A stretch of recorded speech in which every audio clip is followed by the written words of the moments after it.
Sharif Ishaq, WDSU, covers the black and gold.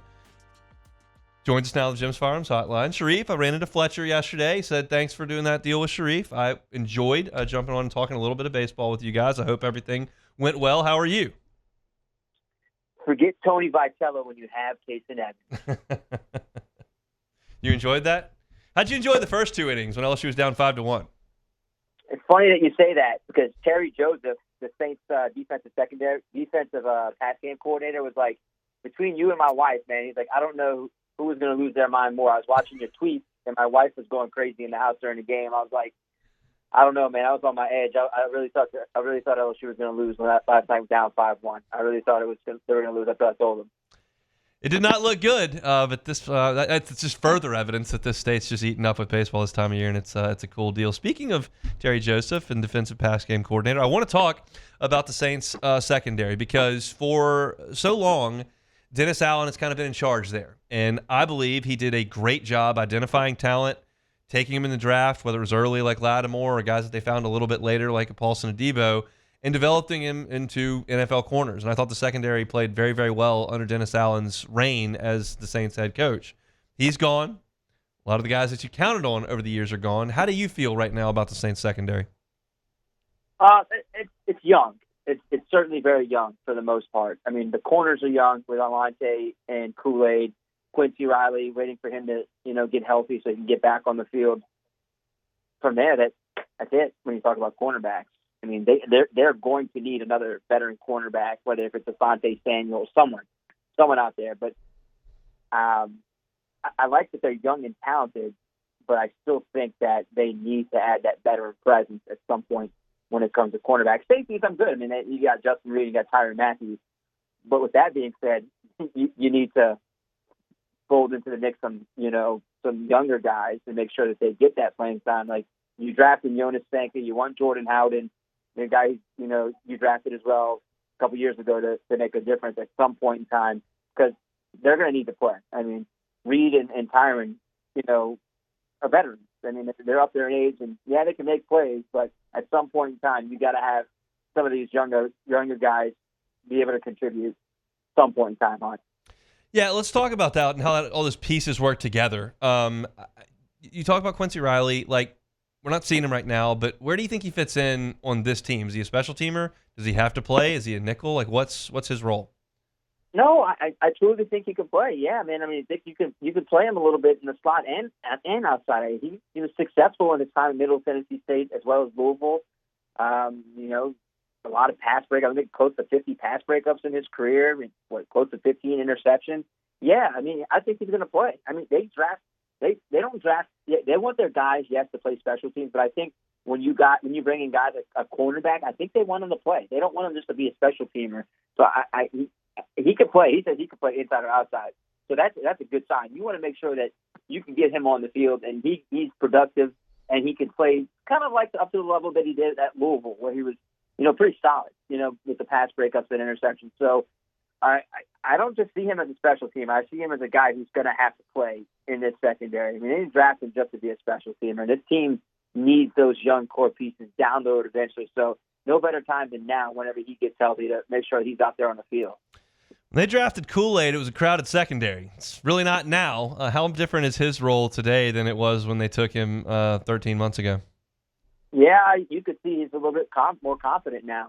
He's finally, he was dealing with some health issues, but near the end of that season, it felt like his confidence was building and building and building more. Now he feels like he is, one of the guys or the guy, on this team. I remember when he got drafted, Nick Saban said that's going to be the steal of the draft. He is one of the better cornerbacks he's ever coached. And look, if Saban says it, I believe it. I think that whenever he gets, his chance to play full time like he will now, he's probably going to prove it. I do like him. I like the way he moves. He got good hips, and he got good instinct for the ball. So, but I can't wait to see it whenever it's, team drills, whenever we get into training camp. Like I said, man, just 7-on-7. It is what it is. It's flag football at this point. But, I like his confidence. He's a confident dude, really quiet, but he's, I think he's going to show a lot this season, a lot more than you saw there in the back half of the season. What do you think of the Justin Reid as the player and as far as the contract goes?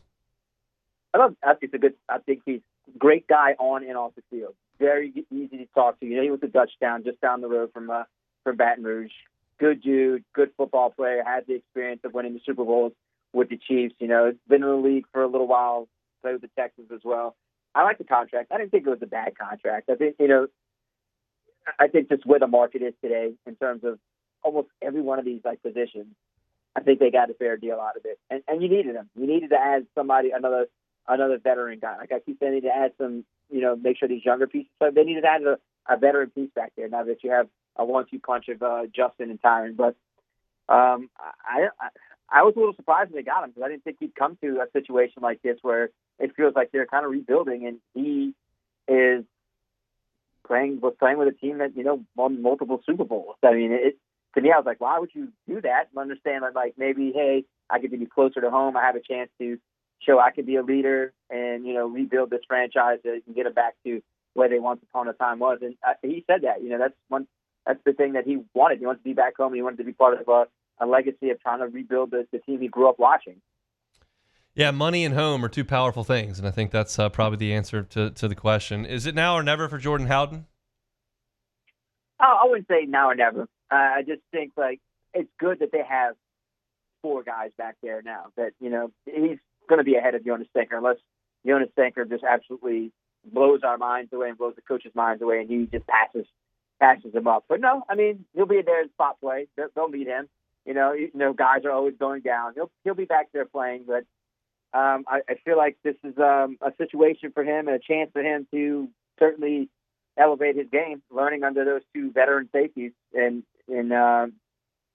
grabbing a spot down the line. I mean, once again, that they need some of these younger safeties to eventually elevate their games, and no better time than now than under Justin and Tyron to learn from them. And I think Justin probably be the guy where he can learn the most from. I feel like that's, you know, the similar type of position, type of player. So now or never would be a little bit much to say about Jordan, but I think that it wouldn't be bad for him to start learning a lot more now from the veteran guys. All right, we kind of talked about every position there and kind of gone through the entirety of the depth chart, so you've had a chance to process it. Like, where's your confidence level in this Saints secondary this year and then moving forward? Because that's a lot of young guys. It is. It truly is, Hunter. The big question I have is, of all the guys we talked about, is Alontae. I mean, he struggled on the outside at times last year. And I think he knows that he has a bit of growing up and like on the field to do. I mean, I think that, like, he feels like now, look, Marshawn's gone, I am going to be the leader. I think that he has the dog in him to be that guy, that outside corner. I remember during last season's training camp, he was like, look, my agent told me, look, I got to be good in the slot and I got to be good outside. And you know, the one thing that Kellen mentioned last week is going to be, you know, he's versatile. He can play him at star. You play him outside.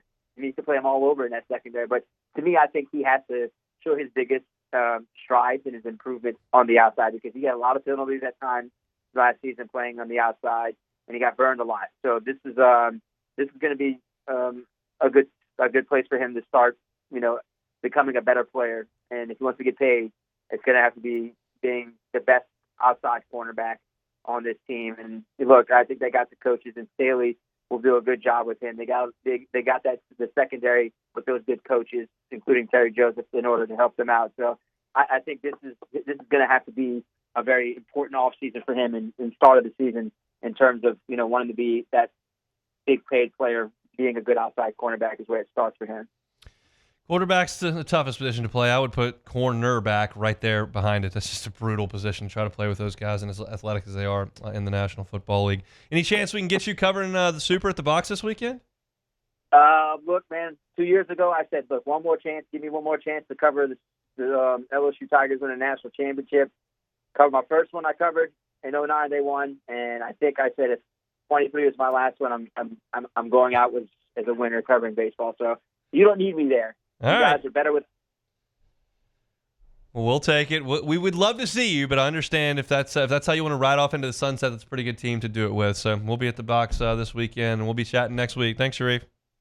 Anytime. Remember, June 8th is the anniversary of me and Alex Bregman from 2013. Okay, we'll be sure to celebrate with the dump button on hand. So appreciate that. Appreciate that heads up. That's Sharif Ishaq, WDSU head up. Hey, it's on. Thanks for watching Hunt on Saints. Before you leave, help us out a little bit. Hit that like button, leave your comments in the section below, and hit that subscribe button so you get all our content right here from Hunt on Saints. We'll see you next time.